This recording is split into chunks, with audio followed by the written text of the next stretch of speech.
Okay, hi everyone. അപ്പോൾ നമ്മൾ എന്തായിരുന്നു പഠിച്ചുകൊണ്ടിരുന്നത്? സബ്സ്പേസ് ആയിരുന്നു പഠിച്ചുകൊണ്ടിരുന്നത് അല്ലേ? വെക്ടർ സ്പേസ് പഠിച്ചു. നെക്സ്റ്റ് സബ്സ്പേസ് നമ്മൾ കഴിഞ്ഞ ക്ലാസ്സിൽ പഠിച്ചു അല്ലേ? അപ്പോൾ വെക്ടർ സ്പേസ് എന്ന് വെച്ചാൽ എന്താ? വെക്ടർ സ്പേസ് എന്ന് വെച്ചാൽ ഒരു നോൺ എംപ്റ്റി സെറ്റിനെ വെക്ടർ സ്പേസ് എന്ന് വിളിക്കണമെങ്കിൽ അത് വെക്ടർ അഡീഷന്റെയും സ്കെലാർ മൾട്ടിപ്ലിക്കേഷന്റെയും 10 പ്രോപ്പർട്ടീസ് സാറ്റിസ്ഫൈ ചെയ്യണം അല്ലേ? സബ്സ്പേസോ ഒരു സെറ്റിനെ സബ്സ്പേസ് എന്ന് വിളിക്കണമെങ്കിൽ ആ സെറ്റ് ആ വെക്ടർ സ്പേസിന്റെ ഒരു സബ്സെറ്റ് ആയിരിക്കണം. അതുകൂടാതെ അത് ഏതൊക്കെ പ്രോപ്പർട്ടീസ് സാറ്റിസ്ഫൈ ചെയ്യണം? ദാറ്റ് ഈസ് ആൽഫയും ബീറ്റയും അതിലെ രണ്ട് വെക്ടേഴ്സ് ആണെങ്കിൽ കെ സ്കേലാറും ആണെങ്കിൽ കെ ആൽഫ പ്ലസ് ബീറ്റ എവിടെ ഉണ്ടായിരിക്കണം? ആ എടുക്കുന്ന സെറ്റിൽ ഉണ്ടായിരിക്കണം. സെറ്റിൽ ഉണ്ടാവുകയാണെങ്കിൽ നമുക്ക് എന്ത് പറയാം? അത് ഇതിന്റെ സബ്സ്പേസ് ആണെന്ന് പറയാം. Subspace itself is A vector space ആണ്. സബ്സ്പേസ് എന്ന് പറയുന്നത് ഒരു വെക്ടർ സ്പേസ് തന്നെയാണ്. നമുക്ക് നോക്കാം. നമ്മൾ Pn of x കഴിഞ്ഞ ചാപ്റ്റർ നമ്മൾ പഠിച്ചു. Pn of x set of polynomial of degree at most n in the variable x അല്ലേ? അതായത് എക്സ് റൈസ് ടു n വരുന്നത് അല്ലേ? ഡിഗ്രി n വരുന്നത് എക്സ് റൈസ് ടു n വരുന്നത് അല്ലേ? അപ്പൊ എക്സ് റൈസ് ടു n വരുന്ന വരെയുള്ള സെറ്റ് ഓഫ് പോളിനോമിയൽസ് എന്താണെന്ന് നമ്മൾ പഠിച്ചു. അത് വെക്ടർ സ്പേസ് ആണെന്ന് പഠിച്ചു അല്ലേ? വെക്ടർ സ്പേസ് ആണെങ്കിൽ അതിന്റെ സബ്സ്പേസ് അതിന്റെ ഒരു subset 1x(x)² etcetera x raise to n is a basis for Pn of x. ഇതാണ് അതിന്റെ ബേസിസ്. എന്താ ബേസിസ് എന്ന് വെച്ചാൽ? ബേസിസ് എന്ന് വെച്ചാൽ ലീനിയർലി ഇൻഡിപെൻഡന്റും പിന്നെ Pn of x ലെ ഏതൊരു വെക്ടർ എടുത്താലും ഇതിന്റെ ഈ വെക്ടേഴ്സിന്റെ ലീനിയർ കോമ്പിനേഷൻ ആയിട്ട് എഴുതാൻ പറ്റും. അങ്ങനെ ഉള്ള സെറ്റിനെയാണ് എന്ത് വിളിക്കുന്നത്? ബേസിസ് എന്ന് വിളിക്കുന്നത്. Okay, then Pn of x എടുത്തു. അപ്പം നമുക്ക് prove ചെയ്യേണ്ടുള്ളത് Pn of x is set of polynomial at a degree at most n is a vector space അല്ലേ? വെക്ടർ സ്പേസ് ആണ്. show that 1x(x)² etc x raised to n is a basis for Pn of x. അപ്പൊ basis ആകണമെങ്കിൽ എന്തൊക്കെ condition satisfy ചെയ്യണം? Linearly independent ആകണം. പിന്നെ ഈ Pn of x ലെ ഏതൊരു വെക്ടർ എടുത്താലും ഇതിന്റെ എന്തായിട്ട് എഴുതാൻ പറ്റണം? ലീനിയർ കോമ്പിനേഷൻ ആയിട്ട് എഴുതാൻ പറ്റണം. ഓക്കെ, ഫസ്റ്റ് ലീനിയർലി ഇൻഡിപെൻഡന്റ് ആണോ എന്ന് നോക്കാം. എങ്ങനെ ലീനിയർലി ഇൻഡിപെൻഡന്റ് ആണോ എന്ന് ചെക്ക് ചെയ്യുന്നത്? ഇതിന്റെ ലീനിയർ കോമ്പിനേഷൻ ഈക്വൽ ടു 0 എന്ന് എഴുതിയാൽ ആ എല്ലാ കോൺസ്റ്റന്റും ലീനിയർ കോമ്പിനേഷൻ എഴുതാൻ വേണ്ടി നമ്മൾ എടുത്ത എല്ലാ കോൺസ്റ്റന്റും എന്തായിരിക്കണം? 0 ആയിരിക്കണം. അപ്പൊ ഇവിടെ 1x x raise to n വരുന്നുണ്ട് അല്ലേ? അപ്പൊ നമുക്ക് കോൺസ്റ്റന്റ്സ് എങ്ങനെ എടുക്കാം? k1 k2 etcetera k raise to n വരെയുള്ള കുറച്ച് സ്കേലാർസ് എടുക്കാം. ദെൻ ലീനിയർലി ഇൻഡിപെൻഡന്റ് ആണോ എന്ന് പ്രൂവ് ചെയ്യാൻ വേണ്ടിയിട്ട് എന്തെടുത്തു നമ്മൾ? Linear combination equal to 0 that is k1 into 1 plus k2 into x plus k3 into x² plus etcetera plus അപ്പൊ അവിടം വരെ എഴുതി. kn plus 1 x raise to n equal to 0 എന്ന് വരെ എഴുതി അല്ലേ? അപ്പൊ ഇനി എന്ത് ചെയ്യണം? ഈക്വൽ ടു 0 എന്ന് എഴുതി. ഇനി ഇതിന്റെ ഇക്വേറ്റിംഗ് ഡിഗ്രി ഇതിനെ നമുക്ക് അപ്പൊ ഇതെങ്ങനെ എഴുതാലോ? ഈ RHSനെ 0k1 plus 0x plus 0x² plus etcetera plus 0x raise to n. അപ്പൊ കോയിഫിഷ്യൻസ് തമ്മിൽ ഇക്വേറ്റ് ചെയ്യുമ്പോൾ എന്ത് കിട്ടും? k1 equal to 0, k2 equal to 0, etcetera kn equal to 0 കിട്ടും. therefore നമുക്ക് എന്ത് കിട്ടി?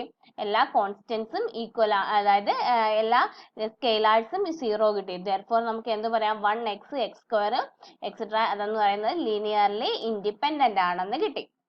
ഇവിടെ ഒരു ചെറിയൊരു മിസ്റ്റേക്ക് ഉണ്ട്. ഇവിടെ നോക്കിയേ 1x x² etcetera x raise to n വരെയുള്ള ടേംസ് ഉണ്ട്. അപ്പൊ നമ്മൾ ഇവിടെ എഴുതുവാണെങ്കിൽ ഈ ഒരു k1 പകരം ഇവിടെ k0 എന്ന് പറഞ്ഞെടുത്താൽ മതി. അല്ലാന്നുണ്ടെങ്കിൽ ഇവിടെ k1 1ന്റെ കൂടെ മൾട്ടിപ്ലൈ ചെയ്യുന്ന k1 പ്ലസ് അടുത്തത് k2x പ്ലസ് അടുത്ത എന്ത് കിട്ടും? k3 x² പ്ലസ് അടുത്തത് k4x cube plus etcetera plus last time വരുന്നത് kn പ്ലസ് 1 ആണ്. kn plus 1 x raise to n ആണ്. അത് ഒന്ന് നോക്കി, ചെറിയൊരു മിസ്റ്റേക്ക് ആണ്. k1 k2 etcetera kn plus 1 x raise to n എന്നാണ്. കാരണം ഇവിടെ എത്ര ടൈം ഉണ്ട്? ഇവിടെ nth ടൈം ഇവിടെ ഒരു 1, മൊത്തം ടോട്ടൽ n പ്ലസ് 1 ടേംസ് ഉണ്ട്. അപ്പൊ സ്കെയിലാർസും n പ്ലസ് 1 എടുക്കണം. അപ്പം k1 plus k2x plus k3x² plus etcetera plus kn plus 1 x raise to n equal to 0. therefore equate ചെയ്യുമ്പോൾ എന്ത് കിട്ടും? എല്ലാ കോൺസ്റ്റന്റ്സും 0 ആയി പോകും. ഇനി എന്താ നമുക്ക് അടുത്ത കണ്ടീഷൻ? ഏതൊരു പോളിനോമിയൽ എടുത്താലും Pn of x ലെ ഏതൊരു പോളിനോമിയൽ എടുത്താലും ഇതിന്റെ ലീനിയർ കോമ്പിനേഷൻ ആയിട്ട് നമുക്ക് എഴുതാൻ പറ്റണം. ദാറ്റ് ഈസ് ആ Pn of x ഏതൊരു പോളിനോമിയലും ഏതാ zero, alpha naught plus alpha 1x plus etcetera plus alpha n x raise to n എന്നാണല്ലോ ടേം. അപ്പം ഇതിനകത്ത് ഏതെങ്കിലും ഒക്കെ ആൽഫകൾ എന്താകാം, സീറോ ആകാം, സീറോ ആകാതിരിക്കാം. അപ്പം അതിനെ ഇതിന്റെ ലീനിയർ കോമ്പിനേഷൻ ആയിട്ട് നമുക്ക് എഴുതാൻ പറ്റില്ലേ, 1x x square plus etcetera x raise to n എന്നും പറഞ്ഞിട്ട് നമുക്ക് എഴുതാൻ പറ്റില്ലേ. കാരണം Pn of x എന്ന് പറയുന്നത് എന്താ, പോളിനോമിയലിന്റെ സെറ്റ് ആണ്. അപ്പം ഇതിനെ ഏതൊരു പോളിനോമിയൽ എടുത്താലും ഈ 1x x square etcetera x raise to n ന്റെ ലീനിയർ കോമ്പിനേഷൻ ആയിട്ട് മാത്രമേ നമുക്ക് എഴുതാൻ പറ്റൂ. ഓക്കെ, അപ്പൊ അതുകൊണ്ട് ലീനിയർ കോമ്പിനേഷൻ ആയിട്ട് എഴുതാൻ പറ്റി, ലീനിയർലി ഇൻഡിപെൻഡന്റും ആണ്. therefore നമുക്ക് എന്ത് പറയാം, ഈ b എന്ന് പറയുന്നത് 1x x square etcetera x raise to n ഇതിന്റെ ബേസിസ് ആണ്. പഠിച്ചു വെക്കണം. Pn of x ന്റെ ബേസിസ് എന്ന് പറയുന്നത് എപ്പോഴും എന്താണ്, 1x x square etcetera up to x raise to n. Okay, ഇനി നെക്സ്റ്റ് എന്താണ് standard ordered basis of Rn എന്ന് വെച്ചാൽ, Rn എന്ന് വെച്ചാൽ Rnലെ എലമെന്റ്സിന്റെ ഫോം എങ്ങനെ, n ടപ്പിൾസ് ആണ്, n എലമെന്റ്സ് കാണും Rnൽ അല്ലേ. അതായത് b equal to e1 e2 etcetera en ആണ് ബേസിസ്, Rnലെ ബേസ് എന്ന് പറയുന്നത്. അങ്ങനെയാണെങ്കിൽ e1 എന്ന് വെച്ചാൽ 1 0 0 0 n എലമെന്റ്സ് കാണും. അടുത്ത e2 എന്ന് വെച്ചാലോ 0 1 എക്സെട്ര 0 0. അടുത്ത en എന്ന് വെച്ചാൽ 0 0 1. ഇതാണ് Rnന്റെ ബേസിസ്. അതായത് ഇപ്പൊ നമ്മൾ R2 ആണ് എടുക്കുന്നത്. R2 ആണെങ്കിൽ അതിനകത്ത് എലമെന്റ് ഫോം എങ്ങനെ, രണ്ട് എലമെന്റ് കാണും. അപ്പൊ നമ്മൾ അതിനകത്ത് ബേസിസ് എടുത്താൽ e1 ഉം e2 ആണെങ്കിൽ e1 എന്ന് വെച്ചാൽ 1 0, e2 എന്ന് വെച്ചാൽ 0 1. അപ്പം R2ന്റെ സ്റ്റാൻഡേർഡ് ബേസിസ് എന്ന് വെച്ചാൽ b equal to set ordered pair 1 0, അടുത്തത് ഓർഡേർഡ് പെയർ 0 1. അപ്പം അതിനെ ഓർഡേർഡ് പെയർ 1 0യെ e1 എന്നും 0 1നെ e2 എന്നും വിളിക്കുന്നു. ഇനി R3 എടുക്കുവാണെങ്കിൽ അതിന്റെ സ്റ്റാൻഡേർഡ് ബേസിസ് ഏതാ, R3 ആകുമ്പോൾ മൂന്ന് പെയർ ആണ്, എക്സ് വൈ ഇസഡ് ആക്സിസ് കാണും അല്ലേ. അപ്പൊ അതിനകത്ത് R3യിലെ എലമെന്റ്സിന്റെ ഫോം എങ്ങനെ ആയിരിക്കും, x1 x2 x3. അതായത് e1 എന്ന് പറയുന്നത് 1 0 0 0, e2 എന്ന് പറയുന്നതോ 0 1 0, e3 എന്ന് പറയുന്നതോ 0 0 1. അങ്ങനെ Rn എടുക്കുമ്പോൾ n ടപ്പിൾസ് വരും. അതിനകത്ത് ഒരു എലമെന്റ് e1 എന്ന് വെച്ചാൽ 1 0 0 0, അടുത്ത e2 എന്ന് വെച്ചാലോ 0 1 0 0, en എന്ന് വെച്ചാൽ 0 0 0, ലാസ്റ്റ് എലമെന്റ് 1. ഇതാണ് സ്റ്റാൻഡേർഡ് ബേസിസ് ഓഫ് Rn എന്ന് പറയുന്നത്. Okay, next coordinates of a vector relative to a basis. പ്രത്യേകിച്ചൊന്നുമില്ല, coordinates of a vector relative to basis എന്ന് വെച്ചാൽ, ഇപ്പൊ ബി ഒരു ബേസിസ് ആണ്, ഒരു വെക്ടർ സ്പേസ് വി ഉണ്ട്, അതിന്റെ ഒരു ബേസിസ് ആണ് ബി. ബി എന്ന് വെച്ചാൽ അറിയാലോ, ഈ വെക്ടർ സ്പേസിന്റെ സബ്സെറ്റ് ആയിരിക്കും, പിന്നെ ലീനിയർലി ഇൻഡിപെൻഡന്റ് ആയിരിക്കും. ഈ ബിയിലെ ഏതൊരു വെക്ടർ എടുത്താലും ഈ ബിയിലെ എലമെന്റ്സിനെ ലീനിയർ കോമ്പിനേഷൻ ആയിട്ട് നമുക്ക് അതിനെ റെപ്രസെന്റ് ചെയ്യാൻ പറ്റും. ഓക്കെ, അപ്പം ബേസിസ് ആണ്. അങ്ങനെയാണെങ്കിൽ ഈ ക്യാപിറ്റൽ വിയിലെ ഏതൊരു എലമെന്റ് എടുത്താലും കുറച്ച് സ്കെയിലാർ എക്സിസ്റ്റ് ചെയ്യും. അങ്ങനെയാണെങ്കിൽ ഈ വിയെ നമുക്ക് എങ്ങനെ എഴുതാൻ പറ്റും, c1 x1 plus c2 x2 plus etcetera cn xn എന്ന് എഴുതാൻ പറ്റും. അങ്ങനെയാണെങ്കിൽ ഈ scalars in the linear combination 2നെ വിളിക്കുന്ന പേരാണ് coordinates of v relative to the basis b. ഈ ബി എന്ന് വെച്ചാൽ ബേസിസിലെ എലമെന്റ്സ്, ഈ x1 x2 എക്സെട്ര xn എന്ന് പറയുന്നത് ബേസിസിലെ എലമെന്റ്സ് ആണ്. ഓക്കെ, ക്ലിയർ ആയോ? പ്രത്യേകിച്ച് ഒന്നുമില്ല, ബി ഒരു വെക്ടർ സ്പേസ് ആണ്, ബി ഒരു ബേസിസ് ആണ്, ബേസിസിലെ എലമെന്റ്സ് ആണ് x1 x2 എക്സെട്ര xn. അങ്ങനെയാണെങ്കിൽ ഈ ക്യാപിറ്റൽ ബിയിലെ, അതായത് വെക്ടർ സ്പേസിലെ ഒരു എലമെന്റ് എടുത്താൽ നമുക്ക് എന്ത് ചെയ്യാൻ പറ്റും, ഈ ബേസിസിലെ എലമെന്റ്സിന്റെ ലീനിയർ കോമ്പിനേഷൻ ആയിട്ട് എഴുതാൻ പറ്റും. അങ്ങനെയാണെങ്കിൽ ഈ സ്കെയിലാർസ് c1 c2 എക്സെട്ര cnലെ സ്കെയിലാർസിനെ വിളിക്കുന്ന പേരാണ് coordinates of v relative to the basis b. Okay, coordinates of v relative to the basis b. Okay, ഇനി നെക്സ്റ്റ് ഇത് n ടപ്പിൾസ് കൊടുത്തേക്കുന്നേ ഉള്ളൂ. അതായത് ഇപ്പൊ Rnലെ എലമെന്റ് എടുത്തു, Rnലെ ഒരു എലമെന്റ് a എന്ന് വെച്ചാൽ Rnലെ ഒരു എലമെന്റ് എടുത്തു a, അത് a എന്ന് വെച്ചാൽ a1 a2 എക്സെട്ര an ആണ്. അങ്ങനെയാണെങ്കിൽ ഈ a1 a2 എക്സെട്ര നമുക്ക് എന്താ പറ്റും, കോർഡിനേറ്റ്സ് ഓഫ്